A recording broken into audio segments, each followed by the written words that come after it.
Today we're going to explore one of my favorite, most joyful approaches to eating well, eat the rainbow. And my guest is one of my absolute health heroes, Dr. Deanna Minich, a nutrition scientist, educator, artist, and author of the Eat the Rainbow diet, whose work blends rigorous science with creativity and meaning in a way that is not just beautiful, but as I've personally seen and experienced in my coaching practice, also highly effective. I was first introduced to Dr. Minich's work through my functional medicine health coach training, where Eat the Rainbow is a really key part of that functional framework for nourishment, energy, even creative expression. And I want to share a quick story before we get into today's episode. So I remember when I was doing my health coach training, I printed the Eat the Rainbow checklist and I just kind of low key left it on our dinner table. And my son James, who was 8 at the time, was just magnetically drawn to it. Of course, all the colors. And he's like, what's this? So this conversation starts as a family. And next thing I know, James is asking for foods like purple kale and mangoes to be sure that we were getting all of our colors in. And for those of you with kids out there, like that is parenting gold, right? So it was a really big lightning bolt moment for me, not just as a parent, but in my own work because not only was it working for my finicky 8-year-old, but it was working for me. It was working for my family. We're suddenly having these fun conversations at the dinner table about how we could get more color on our plates. And it was the total opposite of restriction and rules. It was curiosity, it was color, it was connection. So fast forward a couple years, and I bring Eat the Rainbow into my Thrivers Club community with the Eat the Rainbow workshop and wellness challenge. And I immediately got to see, holy cow, this sparks that same childlike curiosity and creativity and joy around nutrition in the women in my community, many of whom are struggling with low energy, brain fog, and all the other symptoms and challenges that hypothyroidism or Hashimoto's can bring. So I really consider Eat the Rainbow a cornerstone of my own food philosophy as hypothyroid chef. It's a huge part of my upcoming cookbook, as you'll see. And in the Thrivers Club, when we do our annual summer Eat the Rainbow challenge, it's hands down one of the absolute member favorites. The energy is contagious.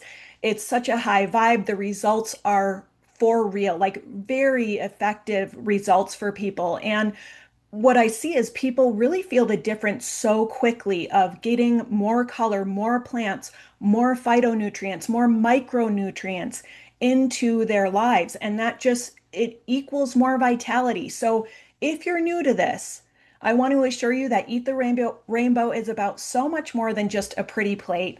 If you've ever felt boxed in or bummed out by food rules and restrictions, today's conversation with Dr. Minich is going to give you a fresh lens and an expansive approach and a whole new way of eating well so you can thrive. Let's dive in. Hello, Thyroid Thrivers, and welcome back to another episode of the Thyroid Healthy Bites podcast, with bi-weekly episodes dedicated to helping you eat well, live well, and feel well. I'm Jenny Mahar, a functional medicine health coach, cordon bleu chef, and your thyroid health and cooking coach.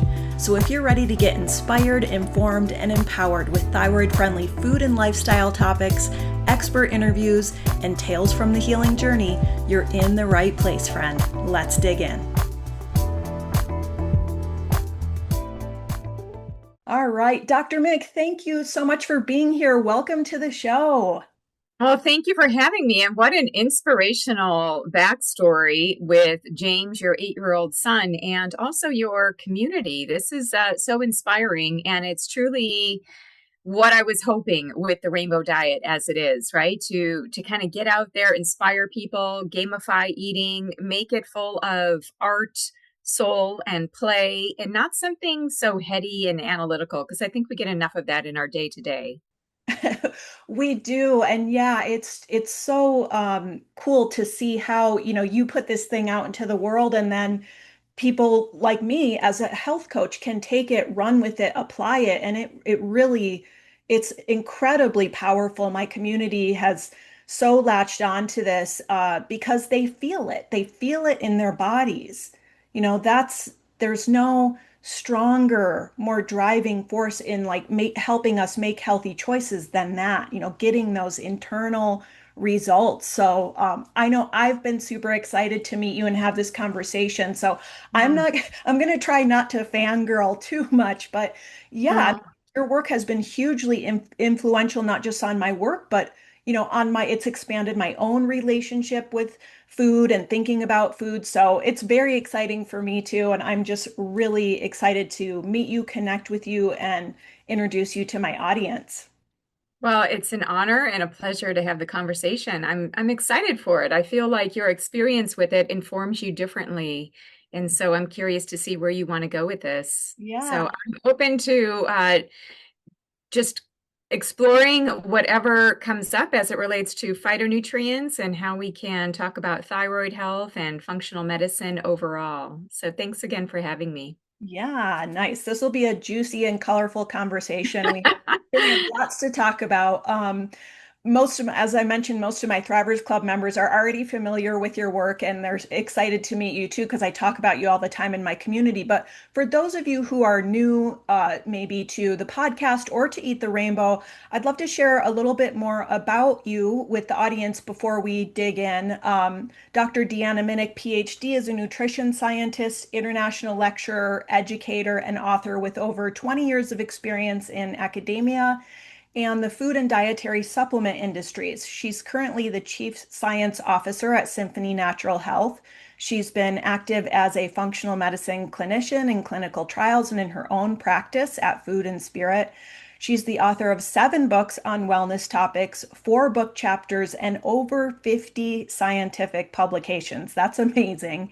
Through her talks, workshops, groups, and in person retreats, she helps people transform their lives practically and artfully through nutrition and lifestyle. And you can find her online at www.deannaminich.com. And that's Minich. So we'll be sure and put, all these links in the show notes. But yeah, let's go ahead and get into it. I'm really curious to hear about your background because it's unique in that you're not just a scientist, but also an artist. And I'd love to hear more about how those two threads kind of led you down this path and, how those sort of weave into that rainbow model that you teach today. Yeah, you're tapping into something that really brings together like parallel tracks of my life. Well, I think for many of us, the way that we get into health and healing is through personal experience. And that was surely the case for me. I had a number of reproductive, gastrointestinal issues, and even dermatological, so like skin issues. But, within functional medicine, we would see that all of these things are related: hormones, skin, energy, gut. It's like one big ball. And that just happened to be my particular aspect. So I had a number of health issues. I grew up with a pretty healthy mom in the 1970s. And so much like you and helping to form healthy habits with her children, she, really instilled in us this strong sense of read the food label and we're only eating these foods and this is why. And so I had that from a very early age, but I must say, I was a little bit of a rebel and I didn't like to listen per se. And, that just wasn't how all the other kids were eating. So it made it really difficult to implement. So I would eat a lot of sugar. And as I got into college, I was still really into science. I was intrigued with the human body. And I went on to be pre med and had a biology focus. But I was also taking a lot of art history, English literature. I would say, I went to a liberal arts college. So even though my major was biology and science, my minor was English lit. I was always drawn to not just the science, but also to the art of whether it was literature, poetry, art history, philosophy. I took a philosophy of language course that I really liked. But then I went into graduate school. I studied nutrition. And I would say it wasn't until I was doing my doctoral research in my late 20s when I got really stressed. And it was one of those things where like you have to get out of your head because you can think things through. And I didn't know about functional medicine then. That was just like I was so isolated in my little research box, just trying to finish my degree, but very, very stressed. And what I actually ended up doing was I went and bought this big roll of paper, just white paper. And I just started painting. I started painting large shapes, bright colors, and I started putting these large reams of paper that had been painted by me all over the place so that I was constantly looking at these. So it was almost like I formed a coping mechanism. So lots of stress, couldn't actually, there's only so much I felt like I could do with exercise or talking it out. I really felt like art and being in this chaotic space of expressing through color was really pivotal for me. And I also want to backtrack just a little bit because during my master's degree at the University of Illinois at Chicago, one of the things that I studied was colorful plant compounds. So that's kind of like the science piece of this. And then color kind of came in as this, I would say, like almost like a nutrient for me. Like there was something that was missing, and I would continue to paint the same colors over and over. So fast forward, these two things, art, painting, creativity, started to merge into my scientific aspects of research. And it coincided with this whole area that we're going to talk about, which is phytochemicals. Phyto is plant, chemicals, just the different structures that are within plants. And that was already kind of formed as a foundation during my graduate school training because of the carotenoids that I studied. So carotenoids are these plant pigments. There are what you see like during autumn once the chlorophyll breaks down and you start to see the red leaves, the orange leaves, the yellow leaves. That's all because of the carotenoids that are underneath that chlorophyll. And that's what I studied. So when I met Dr. Jeffrey Bland, who is the father of functional medicine, that was back in 2003. I started working with him and his research group, and that group started to do research on phytochemicals in the way of looking at metabolic detoxification, looking at the role in cell signaling. So it just furthered my exploration and research in phytochemicals. So I would say, in nutrition, it's kind of interesting because you kind of get like I call them the three musketeers: protein, carbohydrate, and fat. And most people are having conversations about those things endlessly. It's like, how much fat? How much carbs? No carbs. Fat. What kind of fat is good or bad? That's just like one layer. And then you have micronutrients, which are the vitamins and the minerals, which are also very important, but in smaller amounts. So what I ended up focusing much more on was the phytonutrients, these phytochemicals, which don't have calories. They are not treated as a vitamin or a mineral. And so they have like very, I would say, they have many roles. They wear many hats, whether they go into certain body tissues or they act to promote our antioxidant response. They help to promote healthy inflammatory response. Maybe they are helping with the gut-brain communication. I mean, clearly, plant compounds are really smart. They're just doing a lot of things in our bodies. Sometimes people think about these things as adaptogens, but it's way beyond adaptogens. I mean, we see genetic effects, epigenetic effects, like I mentioned, the structural effects. So what we have learned is that these phytochemicals are more than antioxidants. Back in the 90s, we kind of thought, what are all these things in plants? We don't really know because in classic nutrition, we don't see them on a nutrition facts label. But then in the 21st century, in this past 25 years or so, we have started to see genetic expression effects. We've started to go down, I would say, the rabbit hole in studying them. In fact, there was just a paper, I think it was in the Lancet, or maybe it was New England Journal of Medicine, where it was talking about 136,000 molecules in food. I think that that's probably an underestimate, but maybe that's just where we're at in terms of like how many we've actually codified. But then when you think about it, when we eat, we're metabolizing those chemicals into other secondary metabolites that go on to have other effects.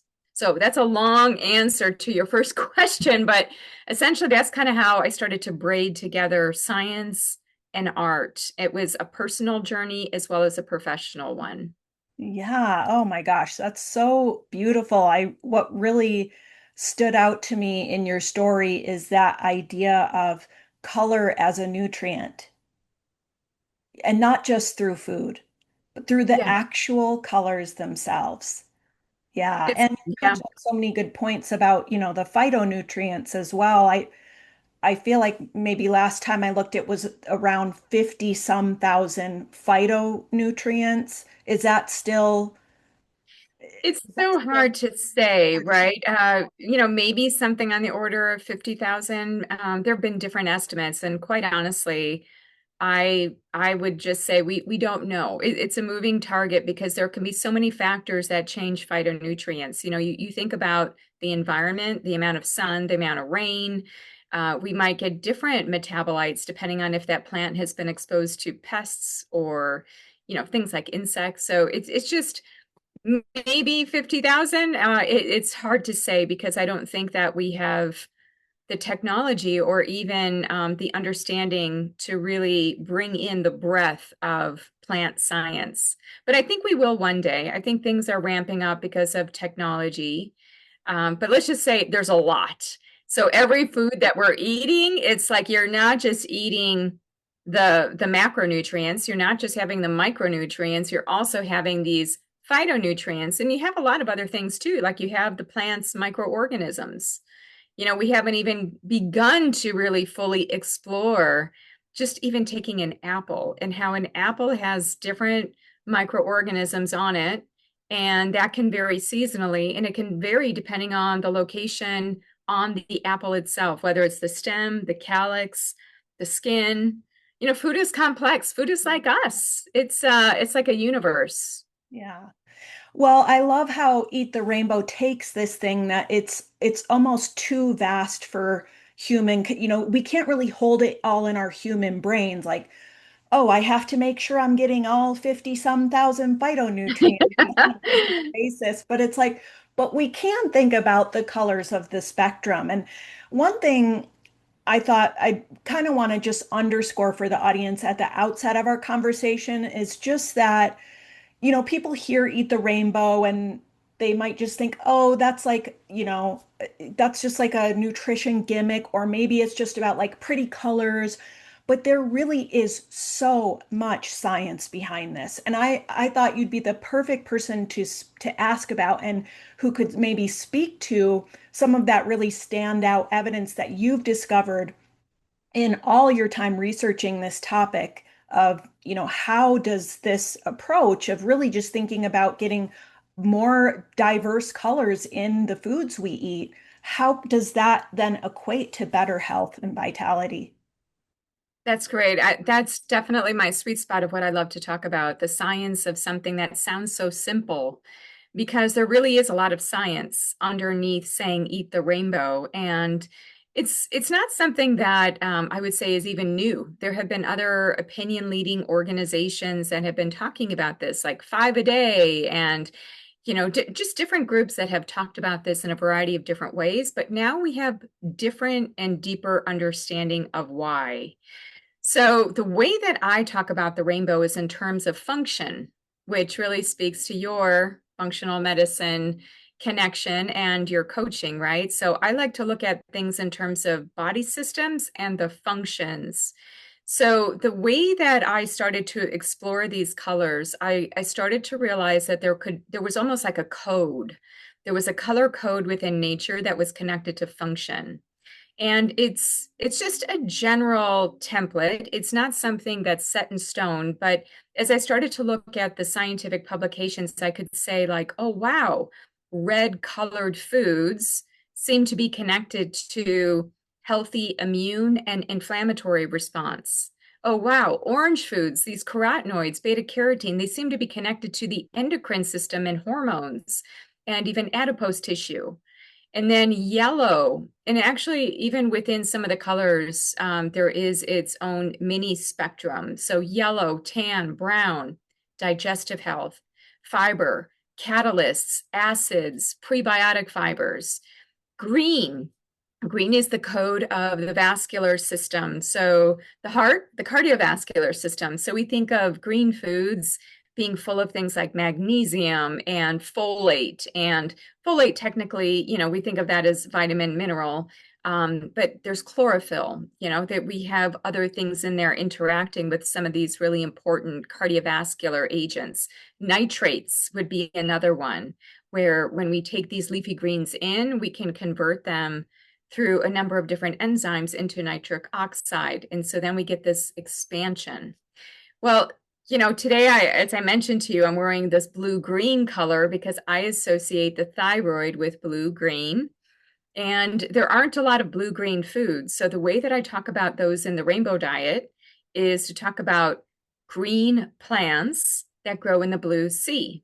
So, or blue ocean, right? So thinking about sea plants. So nori, wakame, dulse. A lot of these sea plants are rich in things like iodine, but then also just trace minerals in general. And I feel like trace minerals are an important aspect of thyroid health as well as our overall physiology.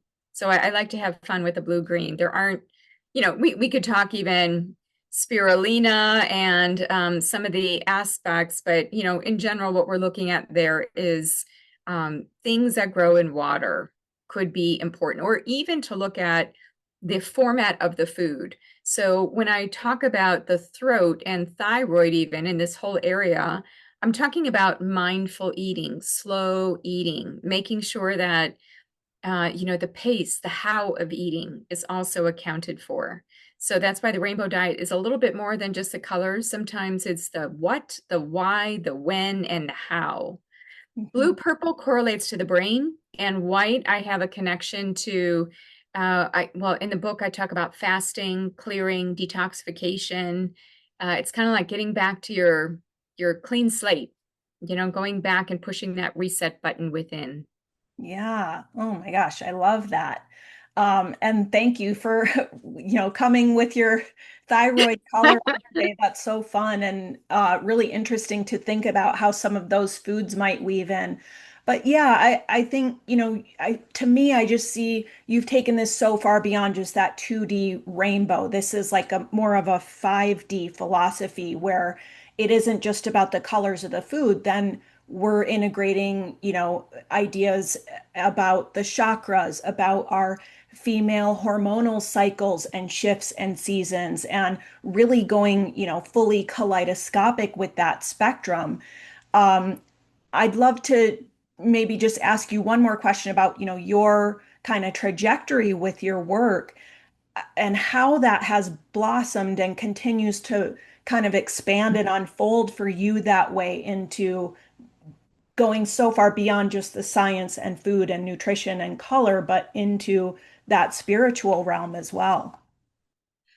Well, I think in science, once you're a scientist, you're a seeker and you're always looking for the truth. That's why you do experiments. It's like, what's the truth? Like, what does this do? It has to be reproducible. It has to, be a context where you form a question and you're seeking to answer it. And oftentimes, I have felt that we can't get answers from science alone. In fact, some of the science can be contradictory, and that can depend based on how the study design was set up. We've learned so much about genes and the type of food, the timing of food, so many different variables to really control for. So I think science is a really good method. We need it. I appreciate it. It's a good, it is a tool. It is, that's how I see it in the way of us employing it in order to deepen our understanding of some natural phenomenon or aspect. I think I came into this spiritual aspect because I was seeking and I was thinking, you know what? Whether it was me with my health issues or a family member with health issues, sometimes I wasn't finding that that could just be solved with nutrition or different aspects of supplements alone. And I was thinking, what's the deeper why? Why does this person have this? Why wasn't it something else? And even within functional medicine, we have what's called the matrix, and the matrix is like a one pager and it gives you, certain aspects of what to kind of examine as it relates to a person's health. And right in the middle of the matrix is mental, emotional, and spiritual. But we don't really focus a lot on this, even though it's right there in the middle. I feel like, some people like to get deeper into it and they feel more apt and qualified to do that. And other people are just like, I just know it's there, it's important, but I need to focus on the physiology. Well, I was just too curious. I have done other trainings that would help me to understand a little bit more about the psychology and get into the symbolism. Some of my teachers in that realm would be people like Dr. Carolyn Mace, who is a medical intuitive and has written numerous books, even with a medical doctor, Dr. Norm Shealy, where she talks about, they have this whole book, Why People Don't Heal and How They Can. Well, that kind of got me thinking. And then Louise Hay's book, You Can Heal Your Life, back in the 90s. And this was all during the time in my 20s when I started to think deeply, like, why do I have these issues with my reproductive system? Why is it my gut? What is happening here? So it was kind of a layered approach where I was thinking, you know what? There are so many ancient traditions that don't have science, but they have wisdom, and they have the wisdom from observation. And that wisdom is oftentimes passed down through generations, and it isn't questioned. It's like it's already known. It's known through the community. And so, we can even think about that with plants. There is a whole herbal tradition of how to view, and I'm not an herbalist, by the way, but I can appreciate that there is a whole botanical herbal tradition of using plants in a more traditional way in traditional formats. So, not necessarily a dietary supplement, but maybe a decoction or some kind of preparation, a tea for something. And so, maybe it doesn't have science, but it can still work. So, it just brought me to the point of appreciation of saying, you know what? I understand operating systems, I understand a systems approach because of functional medicine. And what the chakra system provided was also that it was a system.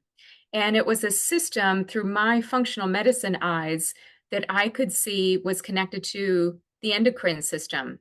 You have the red adrenals, the orange, the ovaries or the testes, the reproductive portion, yellow right in the middle of the body, right where the digestive tract is, which makes sense because there's a lot of heat and a lot of transformation. We're burning up things to make it energy.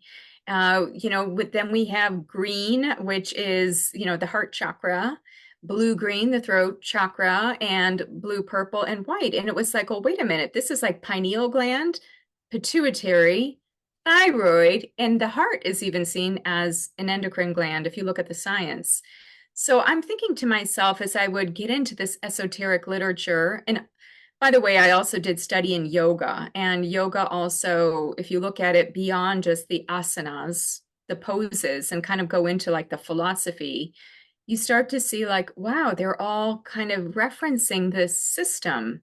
And for me, the two systems just overlaid perfectly on top of each other. It was like, oh, of course, this Mhm. is the communication system in the body. This is like, there's a lot of activity of these endocrine glands sending out hormones to have communication widespread, whether it's melatonin for the pineal gland or cortisol for the adrenals or thyroid hormone for the thyroid gland. It's like it's communicating.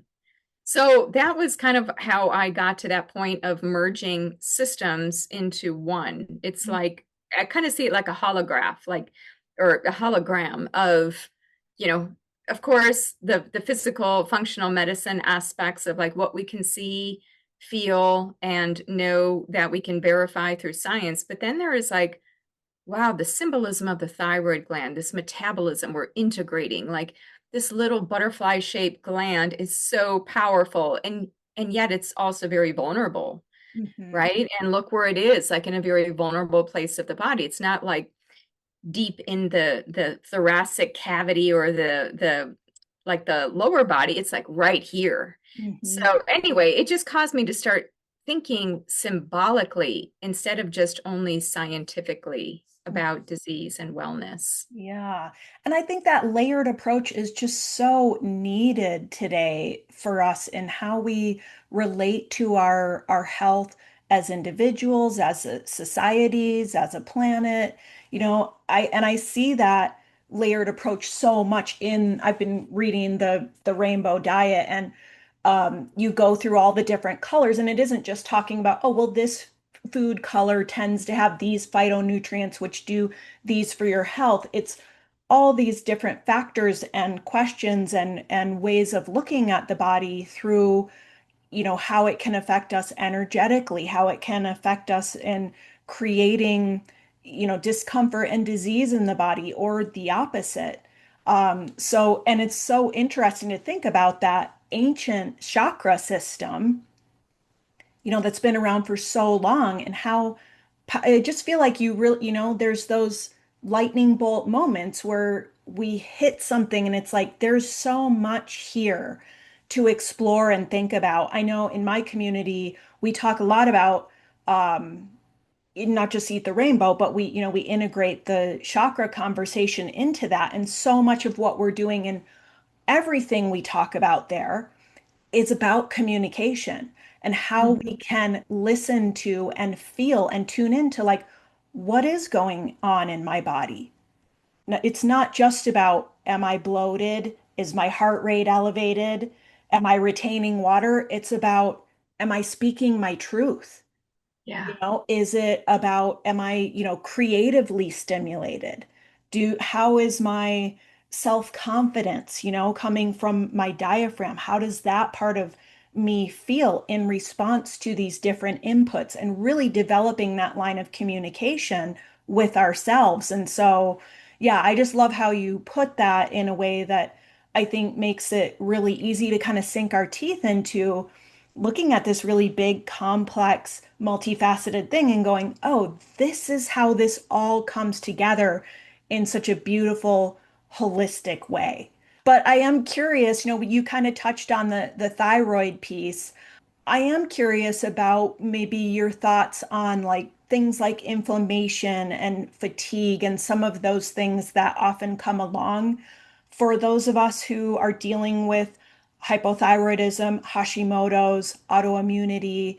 Are there any particular colors or phytonutrients that stand out? I know we talked about like the under the sea foods, but are there others that maybe kind of flag in your mind around some of those really common symptoms?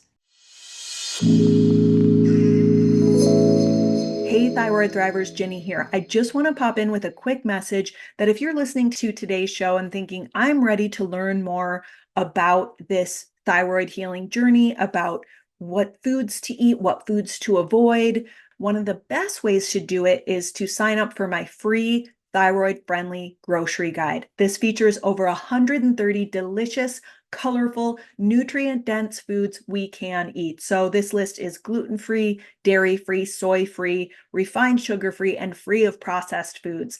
Because there can be a lot of emphasis, especially when we're starting out, on all that we can't have and all that we're supposed to avoid.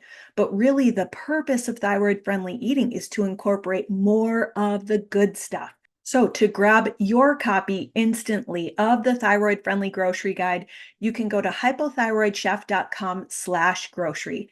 I'll send you the guide, and you'll also get put on my free weekly newsletter. So you'll get fresh recipes, you'll get updates on the podcast, you'll get personal notes from me, special discounts, and all kinds of goodies that I send out to my mailing list for free just once a week. So go ahead and grab that at hypothyroidchef.com/grocery. Okay, back to the show.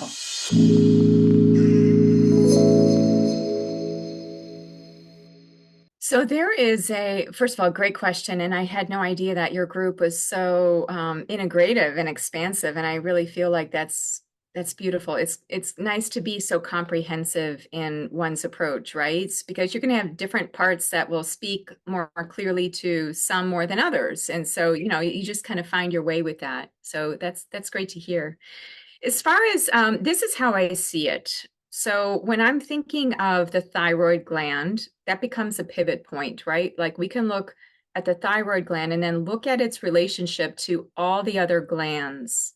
And in fact, I offer a practitioner training that I started back in 2014, where we would have questionnaires to figure out which of the endocrine circuit, which of these seven glands are out of balance.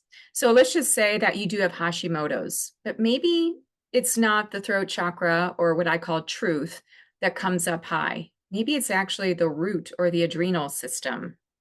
Every person is going to have a different interrelationship, different manifestation of symptoms.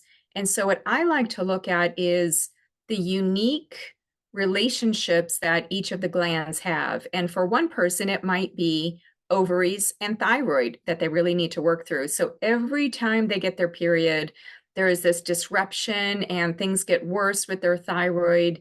And so that's kind of like this dynamic. Remember how I was saying about my gut, skin, and my reproductive system? So I could chalk that up to, okay, that was like really my root, my flow, and my fire, like my lower three chakras that we're connecting. Like if I'm looking at that with energetic eyes. So I would do the same here. And I would say, okay, let's start with the root system. Let's look at the adrenals because we know that adrenals can impair thyroid health and also change things like inflammatory response, immune response. Cortisol is so powerful. And I often feel that while this is an interconnected system, there are some things that pull more strongly at our overall network, right? So starting with the root, starting with cortisol is such a good place. And to your question about colors, I would be thinking about those red colored foods. I would be thinking about like what is inflaming us. When I'm thinking red colored foods, just to qualify that a little bit, I'm thinking of things like berries. So thinking of things like strawberries or even watermelon or, supportive nutrients, phytonutrients for the adrenals, like things that are high in vitamin C, like even tomatoes. The thing with red is a curious color though, because it cuts both ways. For some people, red colored foods might actually be perturbing inflammation, like if they're sensitive to nightshades, right? So, or whether it's goji berries or, is there something that we're sensitive to that we need to be looking at? So I would say it's good to have an assessment to kind of direct a person's approach a little bit more in a therapeutic direction. But if we're just saying, like, in general, what do we need to be looking at for thyroid? I mean, obviously, the whole rainbow is very important for everybody. So I kind of see that as like ground zero. That's kind of like where we all start. But then after that foundation, we go more into the personalized therapeutics to kind of see, like, okay, what's tugging on what? Because it's like a spider's web. So if we have something going on with thyroid, what's underneath that? Is it the ovaries? Is it the adrenals? Is it really the gut? And like we have we have dysbiosis. So maybe we now need to focus on yellow, tan, and brown and get those higher fiber foods in order to nourish the gut microbiome, in order to signal things like the thyroid better. Maybe it is toxin load. Maybe we need to look at not just the colors of the foods, but also different characteristics. So in the rainbow diet, I talk about four things: color, which we're mostly getting into now. Then there's also creativity, which I touched upon a little bit as you asked me about my story, but there's a way to bring creativity into food. Then there's diversity, and diversity speaks to dietary diversity, but also life experiences and changing things up, life ruts and food ruts, kind of getting out of those little bubbles. And then the fourth one is rhythm. So with rhythm, we're talking circadian rhythm, lunar rhythm, menstrual rhythm, hormonal rhythms, just solar rhythms. There can be so many different rhythms that we're enmeshed with. So I think it's kind of a more expansive answer, not as tight and easy for the question, just to say, like, is it just one color for the gland? It's like the relationship, just like you mentioned about communication. And we know in functional medicine, the communication node is an important one. So what are we communicating? How is that being communicated through? And is there miscommunication? Do we need to lean more on red colored foods and get cortisol, insulin, glucose in alignment so that we help with inflammation, blood sugar response, and immune health, which will ultimately help the thyroid. So it's kind of like, there are many ways, as I would call it, there are many paths to take. Mhm. And some might get you there faster than others, but I would say that going through the endocrine system overall is so important to acknowledge and to have an understanding of, because I just feel like it's like an inner compass. It's like this inner navigation system. And because the thyroid is so sensitive, it's letting you know right away, like something is off. It's the sentinel organ, as we know, right? Because that's what Dr. Bland and others have called it. My work has mostly been in, I would say, the environmental health aspects. And so looking at the role of whether it's endocrine disruptors or environmental toxicants and the impact on thyroid, and how the thyroid can be especially vulnerable to the overall total toxic load, which I'm sure you've discussed in your group. Oh, yes. Yeah. Yeah, that's another wellness challenge and workshop that we have is, on low tox living because yeah, and I love that quote from Dr. Bland about, the thyroid is really the sentinel gland for the environment.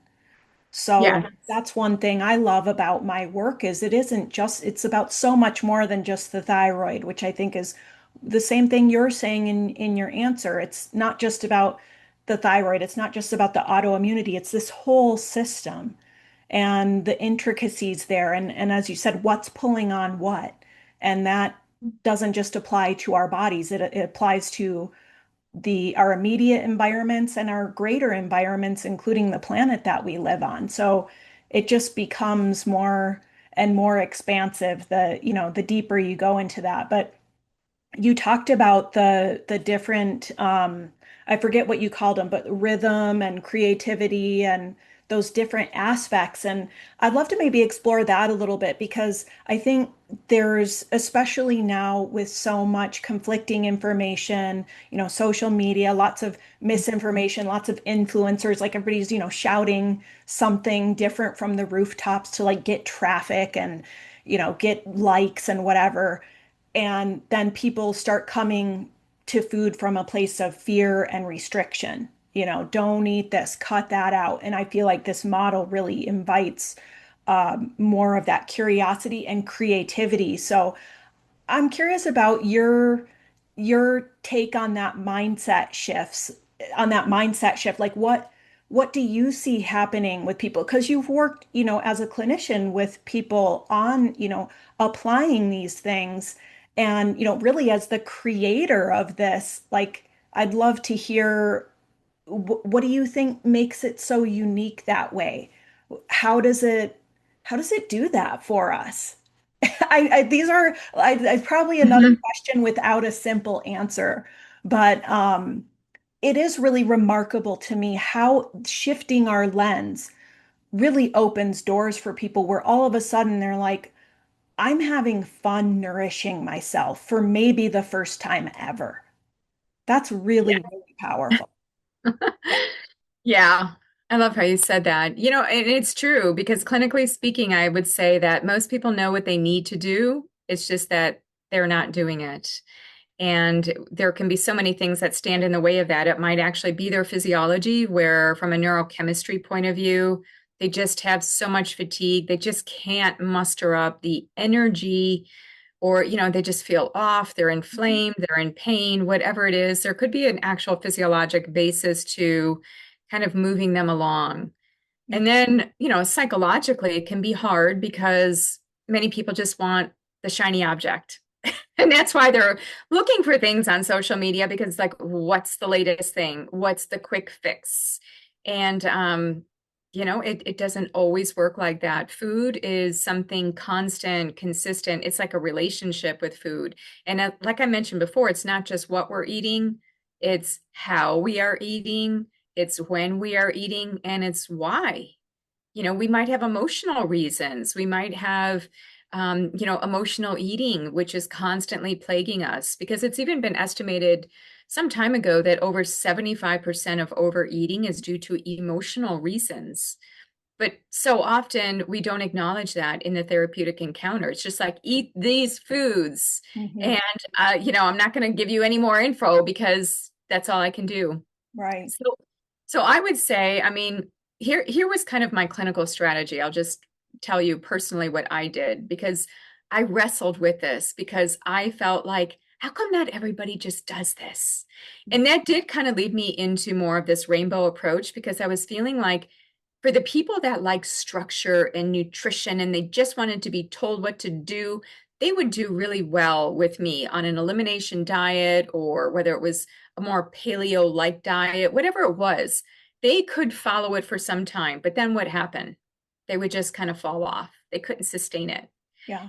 And it just became too much. It became unbearable. There were just too many things to keep track of. The moment they weren't on the diet and they fell off, then it was really hard to get back on. So that's why I was thinking, okay, if I look at my rebellious teenage self, I didn't want to be eating those foods either that my mom was having us eat. But I really was into locus of control. I wanted to have like a sense of independence and also connection with food and also kind of the fun experience that the kids were having with certain foods, like whether I was going to Girl Scouts or sporting events, kind of seeing that food was joy. So that's where bringing in something like the rainbow diet and making it fun, because I have a fun story too of a colleague of mine who did almost exactly what you did with your son, where she had a 5-year old at the time. He's now a little bit older, probably 8. And, she just, she did this thing with him where they just checked the boxes. And so it was fun. They could measure it and it was colorful.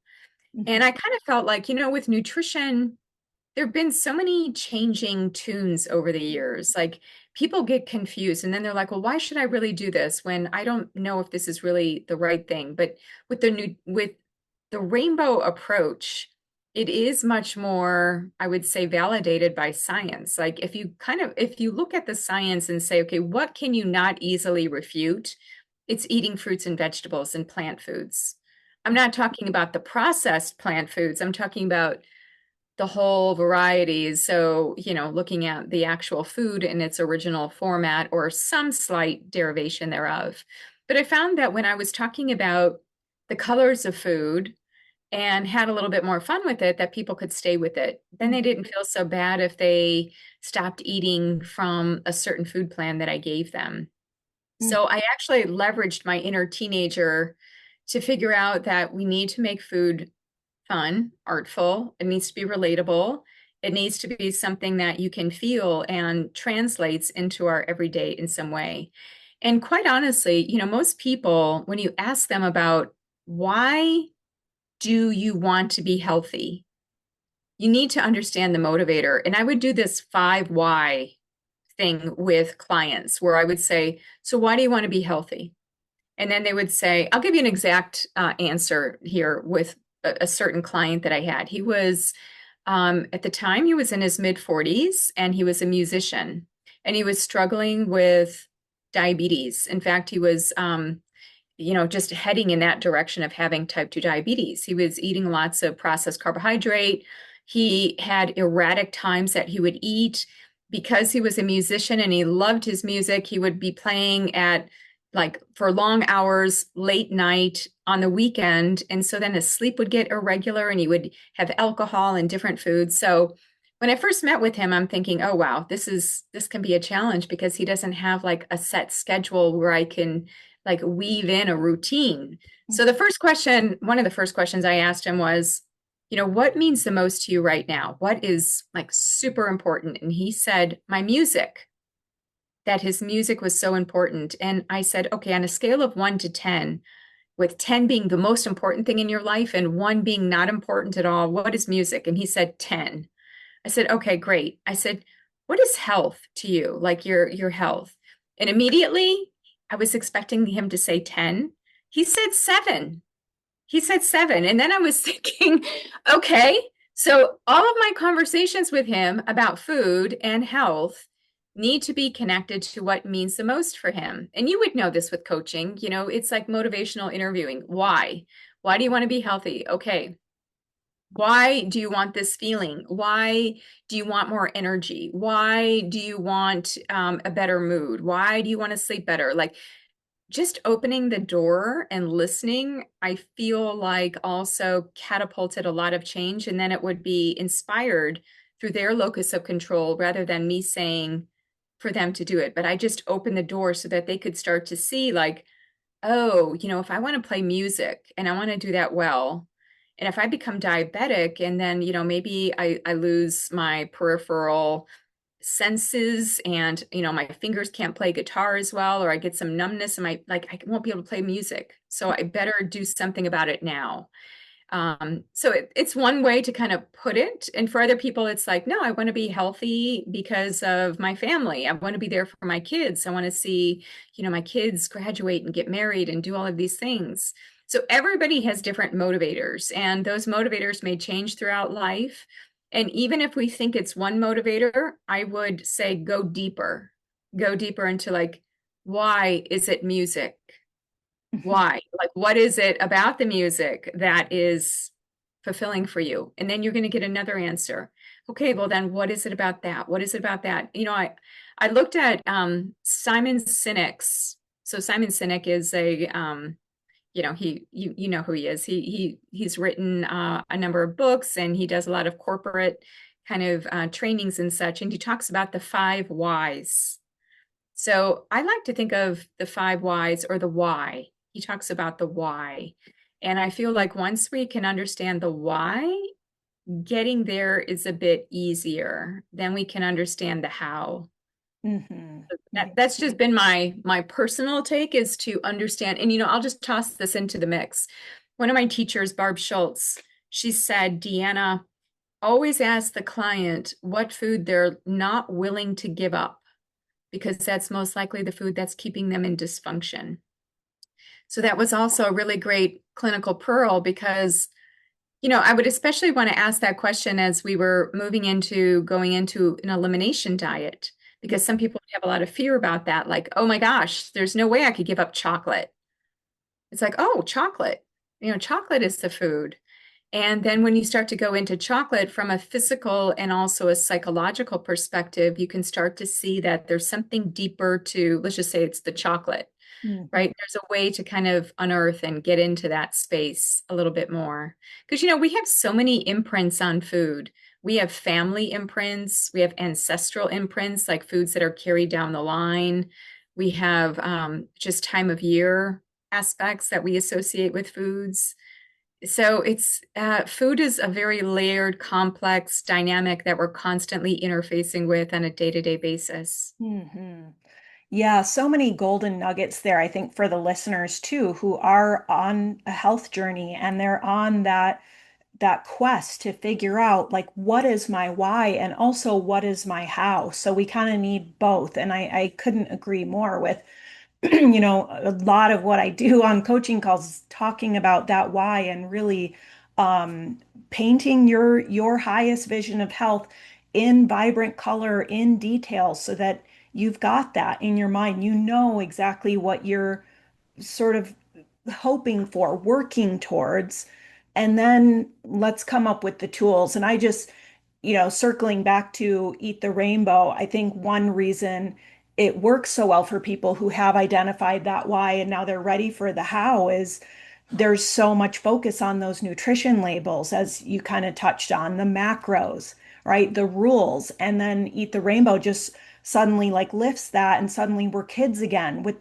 we got the giant piece of white paper and the Right. finger paints, right? And we're having fun again with food and really nourishing and energizing our bodies. I always say to my community, it's Eat the Rainbow is like a nutritional magic trick because it shifts our focus away from I can't Ah. do this and I can't do that to now we're thinking about color. We're thinking about it brings like our appreciation of food and beauty to the forefront and noticing, you know, how that comes into play. And then without even like realizing it, we're upping our fiber intake and we're increasing our consumption of hydrating foods and micronutrients, and we're feeling better, we're more energized, we're connecting with nature and the beauty of the natural world through all these abundant foods that the planet provides. And, there's just so many like layers there that I think it's a wonderful catalyst I find in the people that I work with. So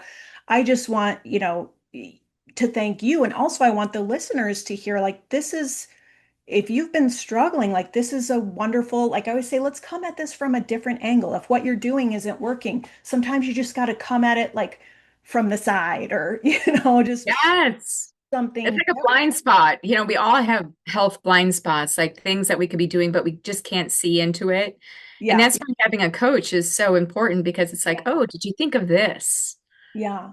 People have those aha moments. It's like, oh, yeah, I could try that. Hadn't thought about that. Yeah. And I love how your work is so both and too, because I feel like right now we're in this time where the conversation around food and wellness, it feels like we're stuck in either or world. It's either evidence or intuition. It's either Yeah. medicine or food and lifestyle. Like those things have to be on different sides of a battlefield with a line drawn down the middle. And it's really, I don't think it's helping us. hmm hmm Work really helps us, I think, step into the world of both and. So um, that's just a really unique thing about what you do.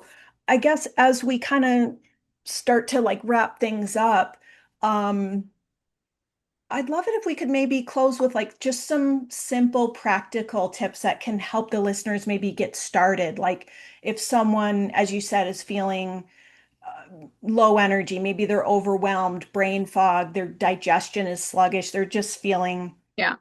hypothyroid, let's say, and they want to start exploring this. Are there like simple steps that you like to recommend to help people get started?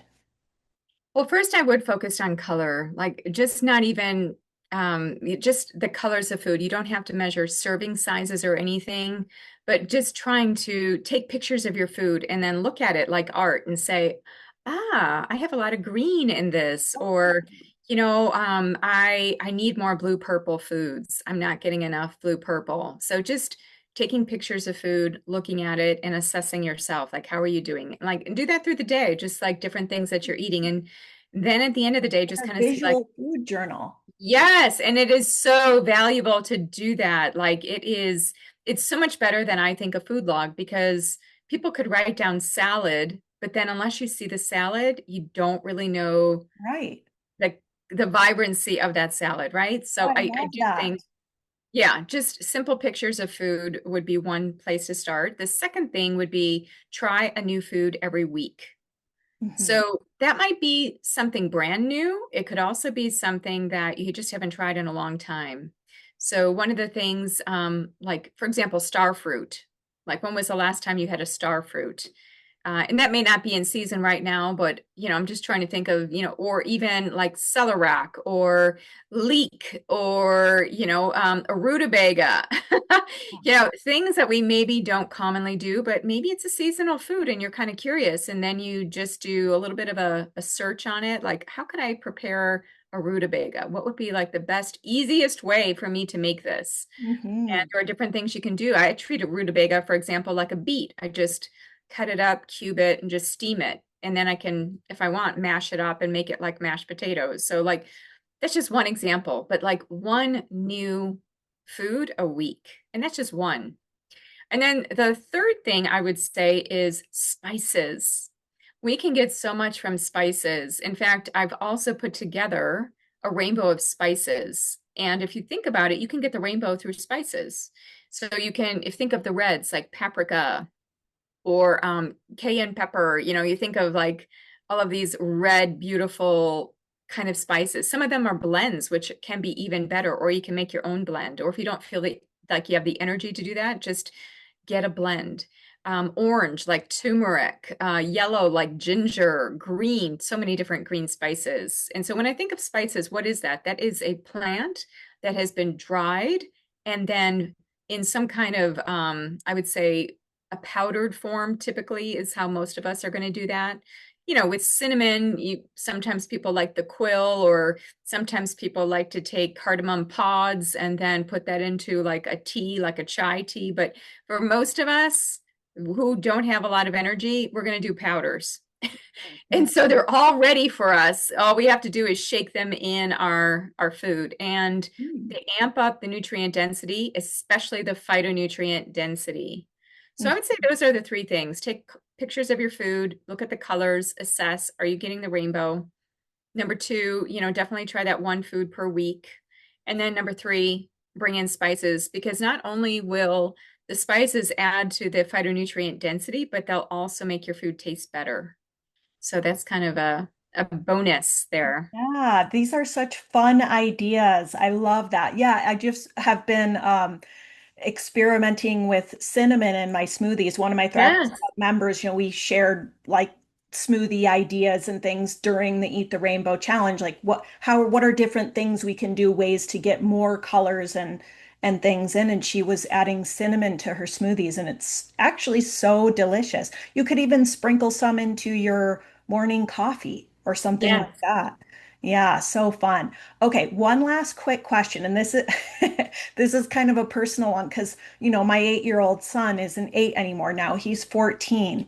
Oh, And wow. I know you can remember being a rebellious teenager. And part of that rebellion, I'm sure a lot of kids do this, is rejecting those healthy plant foods. I'm just gonna eat, like the other day he had like a noodle sandwich. It was like on white, white on white, like, come on, what happened to this kid who was eating salads? And, do you have any tips on how a parent might bring Eat the Rainbow back around on that level that might appeal to a teenager?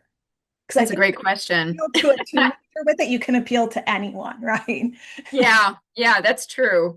So one of the things you can do is figure out what are their favorite foods, right? So let me just give you an example, because I was doing a group session earlier, like over the weekend, and one of the women in the group, she wasn't a teenager, but she just had a fixation on chocolate peanuts, chocolate covered peanuts. Okay. Found it so hard to let go of that. She just wanted to indulge in them. So, what you can do with a teenager, let's just say that a teenager said, chocolate covered peanuts. I'm just obsessed with these. What I would say is to then choose the best form of those. Hmm. So, what I had mentioned with her is that, actually chocolate is not necessarily a terrible food, and Hmm. nor are peanuts. And I had a client some years ago who actually had the same fixation. And we talked about, okay, is there a way for her to just bring in the best chocolate, high cocoa percentage, the Hmm. best kind of peanuts, not the oily, salted, roasted, damaged ones, but actually like get your own peanuts. And then she made little peanut clusters on a cookie sheet. She poured over this chocolate that was sweetened, and at the time she was using stevia. And then she froze them and she kept them in the freezer. So then it was like she could still have that food. So in Hmm. the case of your son, bread inherently could be up leveled, and it could be a gluten-free bread, right? Like, or even, I just recently found this really nice brand, which is made from buckwheat, sprouted buckwheat Mm. seeds, and it's like a seed bread. It's like, this is awesome. This is like such a great high fiber, no gluten bread. Yeah. And if he likes noodles, I often look at the symbolism too. Why is he gravitating to bread and noodles? Well, high carbs, this changes brain chemistry, just like the feel good experience. So you might even want to ask him, like, how are things going? Like, if when Yeah. we move more towards carbohydrate, I feel like we're looking for more energy. We're looking for, metaphorically, like more sweetness in life. So Mm. what is going on? Is he having more stress at school? Like, here's where you can do both. You can say, let's up level the noodles. There's so many cool noodle types now, like whether you do like the shirataki noodles, or which are very much like ramen noodles, but like up leveled in terms of fiber and other things. The bread can be up leveled, but then on the other side, you can also be looking at like, wow, he's gravitating to a lot of these simple processed carbs. What's going on? Like, why is he needing energy? Is he fatigued? Is he stressed out? What's going on that, Mm-hmm. he's looking for that, right? In Yeah. the case of the chocolate covered peanuts, just to go back to that woman, because I did ask her that, we talked about up leveling the food, and then we talked about, okay, like, why? I did a more extensive activity with her to figure out her why. And the why behind the chocolate covered peanuts was because her father would eat them. He kept them in the car. And so, like, it was just like an always available comfort food. And so she kind of grew up with it. Mm-hmm. So it was for her to, she wasn't going to let go of it. And she wasn't going to find alternate sources of comfort than to work on the food to make it work for her. And so that she didn't have the guilt from it. Right, right. Yes. Oh, okay. That's great. That gives me so much to work with. Thank you. Yeah, because I'm like, he loves like pumpkin bread. I could here Ooh, I could probably do like zucchini bread. I think part of yeah. it too is just at this age, it's a lot about fitting in and eating what your friends are eating too. And That's true. And he's going through a growth spurt. I mean, he's 14, so he just needs calories. When I look at teens, like they just eat and like yeah. huge amounts, like especially Same. boys. So Yeah. I often think like he's just needing like just energy most likely and calories. He's growing. So yeah, there could be ways to do some habit stacking there with his food and layer things in, getting more energy so that he has sustained energy. I don't know if he plays sports, but just in a way of like giving him sustained energy rather than the quick carbs all the time. Right, right. Yes. Yeah. Well, hopefully that's helpful to some of the other parents listening. I know that's been, something his dad and I have been talking about a lot. But for anyone out there who's ready to get started with this, Deanna has a beautiful book called The Rainbow Diet. Can you maybe tell us a little bit more about this and where the listeners can find it and learn more about your work? You bet. Thank you for bringing out the book. And actually, the book was just redone this year. So in February, I came out with a new version. And this one, I kind of gave the publisher a hard time with the copy that you have because I'm like, it's the rainbow diet, but we didn't do color. So we decided they helped me with this. And so this is full color and it has a lot Fun. of pictures and it has like the tracker. It has a lot of, I basically scraped all of the tools that I have as downloads on my website and I put them in here. The recipes are in here, but this book is structured a little bit different than the one that you have. The one that you have is a little bit more of the workbook, deeper thinking, and this is more of like phytochemicals, like the chapter on red, the chapter on orange. It kind of goes into like the meaning of the color and then what are the colors of foods. Oh, So, cool. yeah, different versions of it for different people. Well, I'll definitely put a link to that in the show notes and to your website. But thank you so much for being here and for this really fascinating conversation. It's been just absolutely a joy. And to everybody listening, if you want to reconnect with this work with Dr. Minich, with the healing power of food, this is your sign to maybe try something new. Maybe try coming at this from a new angle and start thinking about the color on your plate. So once again, you can find Deanna's work at deannaminich.com, and I'll link to all that in the show notes. Until next time, keep it colorful, everyone, and keep on thriving. Thanks so much for spending this time with me and tuning into today's episode of the Thyroid Healthy Bites podcast. If you've enjoyed today's show, please don't forget to like, subscribe, or leave a review on your podcast platform of choice. Your support makes this show possible. For more thyroid healthy food and lifestyle inspiration, check out my free library of thyroid-friendly recipes and lifestyle content at hypothyroidchef.com and the Hypothyroid Chef YouTube channel. As we wrap it up, head to the show notes for information and links to everything we talked about today, along with the link to my free thyroid-friendly grocery guide download. I'm Ginny Mahar, your thyroid health and cooking coach, wishing you happy cooking, happy thriving, and the best of health. See you next time.